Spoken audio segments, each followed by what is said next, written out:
Hello and welcome to the daily English news program on Azərbaycan Television with the most important events of the day. I'm your host, Rəsmi.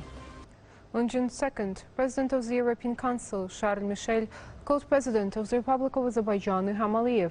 During the conversation, the parties expressed satisfaction with the development of cooperation between Azerbaijan and the European Union. Both sides stressed the importance of this cooperation. Cooperation in the field of energy security and the completion of the Southern Gas Corridor project were noted with satisfaction. Issues related to ensuring security and stability in the region were discussed following the trilateral statement signed between the leaders of Azerbaijan, Armenia and Russia on November 10, 2020. President of the European Council, Charles Michel, said the European Union was ready to support the process of delimitation and demarcation of the borders between Azerbaijan and Armenia, as well as confidence-building measures between the two countries.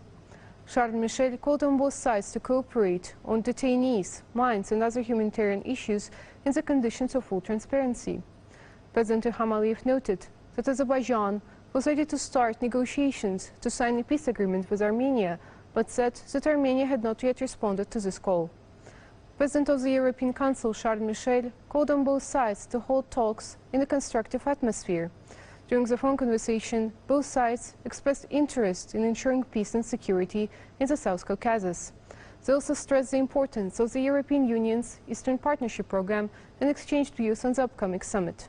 According to the press service of the President of the Republic of Azerbaijan, on May 2nd, President of the Republic of Azerbaijan had a phone call with President of the People's Republic of China, Xi Jinping. The heads of state noted with satisfaction that during the COVID-19 pandemic, Azerbaijan and China overcame difficulties and supported each other, demonstrating genuine friendship. President İlham thanked President of the People's Republic of China for the support in the fight against the coronavirus pandemic. It was noted that Azerbaijan and China successfully cooperate in the political, economic and transport logistics areas. The head of our state expressed readiness to strengthen ties between Azerbaijan and China and hailed the expansion of activity of Chinese companies in Azerbaijan. President İlham conveyed his sincere congratulations on the occasion of the 100-year anniversary of the establishment of the Chinese Communist Party to President of the People's Republic of China, Xi Jinping. Xi Jinping stressed that Chinese-Azerbaijani relations were on the threshold of a new historical stage and noted that the two countries were developing traditional friendship, deepening cooperation and increasing mutual support. President of the People's Republic of China stressed that Azerbaijan was an important partner in the implementation of the One Belt, One Road initiative and that China supported the path of development chosen by the Azerbaijani people. The heads of state noted that 2022 will mark the 30th anniversary of the establishment of diplomatic relations between the two countries, and this significant event will allow for the further development of relations between the two countries. The heads of state stressed the importance of coordinating activities of the two countries within the development of One Belt, One Road project and taking advantage of existing opportunities. They also noted the necessity to deepen cooperation between the two countries in the field of transport and logistics to promote the creation of transport corridors in Central Asia and Europe. Xi Jinping expressed readiness to further encourage Chinese companies to invest in Azerbaijan and develop cooperation in infrastructure projects. At the same time, he stressed that China intended to import high-quality special goods from Azerbaijan. During the conversation, it was noted that the two countries were ready to make joint efforts to promote the development of comprehensive strategic partnership.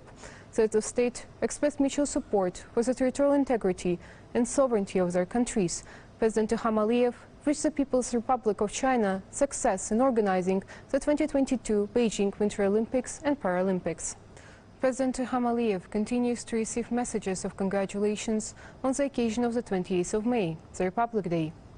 The President of the Slovak Republic, Zuzana Chaputova, President of Mongolia, Khaltmagin Batulga, Emir of Kuwait, Nawal Al-Ahmad Al-Jabar Al-Sabah, Sultan of Brunei, Haji Hassan Al-Bolkiah, King of Malaysia, Al-Sultan Abdullah Riyatuddin Al-Mustafa Billah Shah Ibn Al-Marhum Sultan Haji Ahmad Shah Al-Mustafa Billah, Chairman of the Presidential Council of Libya, Mohammed Yunus Ahmed Al-Manfi, Captains Regents of the Republic of San Marino, Giancarlo Venturini and Marco Niccolini, and Crown Prince of Kuwait, Mashal Al-Ahmad, Al-Jaber Al-Sabah addressed letters of congratulations to President İlham and extended their best wishes of prosperity and welfare to the President and the people of Azerbaijan. On June 1st, at about 8 p.m., the Armenian armed forces, made up of about 40 servicemen, intruded into the territory of Azerbaijan, 400 meters away in the direction of Armudlu village of Kəlbəcər district, and took up positions on the terrain with geographic coordinates 40 degrees 04 minutes 30 seconds north latitude and 45 degrees 54 minutes 42 seconds east longitude. As a result of the immediate measures taken by the armed forces of Azerbaijan, the armed forces of Armenia were withdrawn from the territory of our country. During the withdrawal of the military personnel of Armenia from the territory of our country, our armed forces did not use weapons. The intrusion of the Armenian armed forces into the territory of Azerbaijan is another provocation, and the responsibility for it lies entirely on the Armenian side. The incident once again shows that Armenia seeks to aggravate the situation along the state border between the two countries. Despite the calls of the international community and the Azerbaijani side to resolve border issues through negotiations and dialogue, Armenia is pursuing the goal of aggravating the situation along the state border of the two countries. Violations of the state borders of the Republic of Azerbaijan and the intrusion of Armenian armed forces into the territory of our country will continue to be suppressed by decisive measures. Armenia must act responsibly, respect the borders and territorial integrity of neighboring states, and refrain from provocations that contribute to the aggravation of the situation in the region. This information was disseminated by the Ministry of Defense and the State Border Service. Ministry of Foreign Affairs also released a statement in regards to the next provocation by Armenia in the direction of Kəlbəcər district. It is noted that resorting to constant provocations, Armenia shows that it is taking deliberate steps to escalate the tension in the region. Quote, "We reiterate the inadmissibility of such provocations and emphasize the importance of setting differences on the border issue only through negotiations. Azerbaijan supports the process of delimitation and demarcation of the two-state borders. We call on Armenia to adhere to the principles of international law, to refrain from escalating the tensions and to end provocations at the border." End of quote. As a result of the victory in the patriotic war, Azerbaijan created new realities in the region, and today it is taking fundamental steps to strengthen them.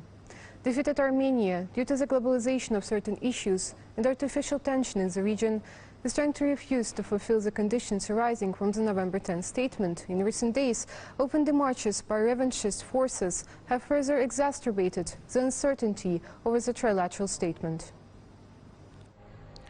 The sabotage campaign launched by the Armenian government under the November 10 statement has come to its logical end. Yerevan stops its activities to restore communications in the region as part of a trilateral commission. The reason for the great sabotage in Armenia is the failure to take on commitments on the Zangezur corridor, and in connection with this corridor, the constant statements of official Baku. So it is clearly visible that Pashinyan, who signed the act of surrender, relying on the support of Western countries, is trying to abandon some obligations, in particular the restoration of communications. But Armenia will in no way interfere with the commissioning of the Zangezur corridor, and as President İlham stated, a significant part of the corridor will be laid out on the territory of Armenia. We have already launched the construction of a railway in the liberated territories from Horadiz to the border with Armenia. I am sure that in the next 2, maybe 2.5 years, this railway will be fully commissioned. Most of the Nakhchivan railway is in operation. The missing part will be built. All instructions are given. A significant part of the Zangezur corridor should be built on the territory of Armenia. Thus, a new corridor will be opened, and this connection between Azerbaijan and Turkey will become the strongest. Thus, all questions about the Zangezur corridor, which is considered the main artery of communication, are clarified.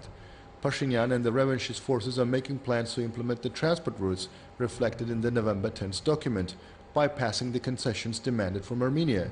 Moreover, asserting that Russia and other countries of the region will not allow Armenians to cross the red lines, attempts are being made to create an artificial source of tension in the region.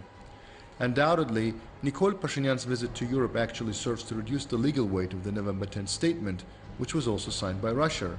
Experts predict that in connection with this and the attacks on the Collective Security Treaty Organization, Yerevan will receive a tough blow from the Kremlin. However, the open pro-Armenian behavior of French officials strengthens the hope that the processes of Nikol, who was met by the European Armenians with protests and traitor banners, may change in the interest of Armenia. In particular, the latest statements of the OSCE Minsk group and the appeal for the release of the Armenian terrorists who mined the territories in Kelbajar are pushing the other side to a communication démarche. However, in the latest statement released by the Azerbaijani Foreign Ministry, emphasizing the anti-Azerbaijani nature of the statements of the French president, it is noted that the ceasefire in the region is ensured on the basis of a joint statement signed on November 10, 2020. The Russian peacekeeping forces temporarily stationed in Azerbaijan are carrying out a mission to ensure a ceasefire. We do not see any role for France in this matter." End of quote. Without a doubt, today Pashinyan is trying to eliminate the fear felt by the Armenian society with the promises brought from Europe. However, until the results of the elections become obvious, it seems absolutely impossible for them to stop the deep political crisis in Yerevan, alternating resignations, fear of the outbreak of hostilities, and at least partially change the propaganda balance in favor of Armenia. A delegation led by Prosecutor General of the Supreme Court of the Republic of Turkey, Bekir Şahin, visited Gence in the framework of an official visit to our country. After visiting the mausoleum of a distinguished Azerbaijani poet, Nizami Gencevi, the guests visited the territories destroyed as a result of a missile attack on Gence by the Armenian armed forces, and on the spot got acquainted with consequences of military crimes committed against the civilian population. Members of the delegation were informed that Gence city, which is located far away from the front line, was shelled 8 times by the Armenian side from heavy artillery and missile systems. It was emphasized that as a result of shelling of densely populated areas, 26 civilians died, and more than 120 civilians were injured. More than 20 houses were completely destroyed, and more than 100 houses and approximately the same number of facilities were severely damaged. Requirements to be followed in mosques and other places of worship on the basis of suggestions of the task force in regards to the coronavirus were revealed. Places for religious worship should not allow in more than 50 people. Only holders of COVID-19 passports are allowed to participate in religious ceremonies at places of worship. It is not allowed to bring minors to places of worship. To prevent the spread of the infection, people who experience symptoms of COVID-19 are not allowed in mosques and other places of worship. Visitors of mosques and other places of worship must wear a medical mask, use an antiseptic solution, and must not shake hands. 156 infections with novel coronavirus were registered in Azerbaijan. 378 people recovered after treatment and were released home. 5 people who earlier tested positive for COVID-19 died.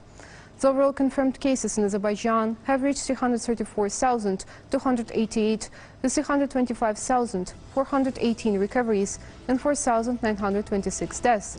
The number of active infections is 3,944. To detect new infection cases over the past day, 8,834 tests and overall 3,532,472 tests have been conducted in Azerbaijan. The task force under the Cabinet of Ministers reported. That was all for today. Thank you for being with us and see you next time.